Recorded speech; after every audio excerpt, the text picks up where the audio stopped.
Voici bonjour, que voit-on dans cette vidéo et pourquoi est-ce qu'elle est importante? Donc c'est une vidéo d'11 minutes 55. Elle est importante parce qu'il y a pas mal d'informations là-dedans.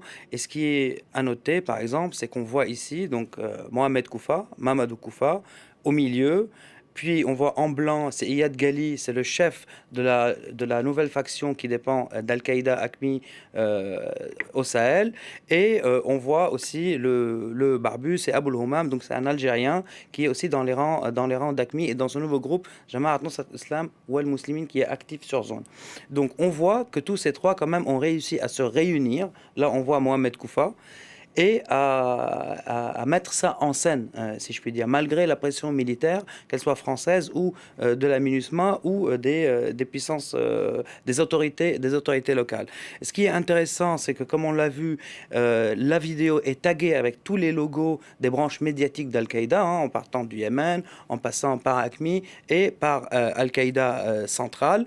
Ce qui est intéressant aussi, au-delà du fait qu'ils se sont réunis tous les trois, c'est que les hymnes djihadistes, qu'on dit les nashids, sont des nashids qui viennent du Yémen. Donc c'est une volonté d'ancrer cette mouvance au Sahel dans le combat djihadiste global, si je puis dire, et insister sur le fait qu'on a donc un arabe, Aboul Houmam, et un peul qui est Mohamed Koufa au milieu, et un chef touareg qui est Edgali, unis pour cette cause, donc sous la bannière d'Al-Qaïda. Et ce qui est à noter aussi par rapport à ça, c'est que Mohamed Koufa est le seul à s'exprimer.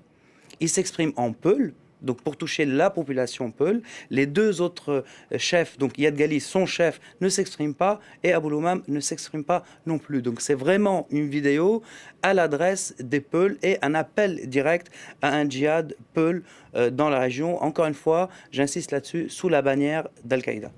Alors, la France est clairement menacée. Qui sont les autres pays concernés? La France est clairement menacée tout le long de cette vidéo. Mohamed Koufa ne cesse d'insister sur le rôle de la France dans la région, sur ce qu'il appelle l'incitation de la France à d'autres populations à se battre contre les Peuls. Donc là, il nous ramène quand même une dimension très Peul au-delà de cette image d'unité avec les autres, mais pour la simple raison qu'ils jouent sur des griefs réels qui sont ceux des Peuls dans la région, et pour essayer de capitaliser là-dessus, donc sous la bannière du djihad. Les autres pays concernés sont le Sénégal, le Mali bien sûr, le Niger, et là on voit sur la carte donc les 9 pays concernés, avec en vert les La zones où présence il y a des une Peuls. population Peul, donc qui est à la base une population nomade, même si aujourd'hui il y a une partie des Peuls qui est complètement sédentarisée et qui est citadine dans certaines de ces villes, surtout tout le long du fleuve Niger. Donc les pays cités, encore une fois, Sénégal, Mali, Niger, Burkina Faso,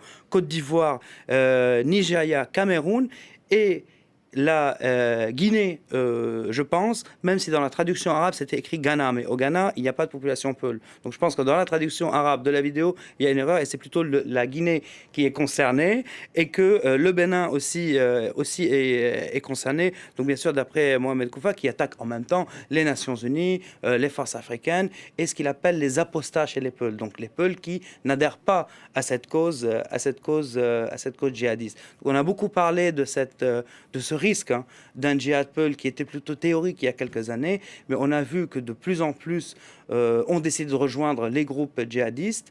On a vu des Peuls dans d'autres attaques au-delà du Sahel qui étaient impliqués. Donc bien sûr, ça reste une minorité dans le groupe, mais ça donne une sorte de tendance aujourd'hui qui est à prendre au sérieux, surtout que les problématiques, en tout cas pour le peuple Peul, les vrais griefs sont bien réels. Donc il y a un vrai risque que des groupes comme Al-Qaïda puissent capitaliser là-dessus.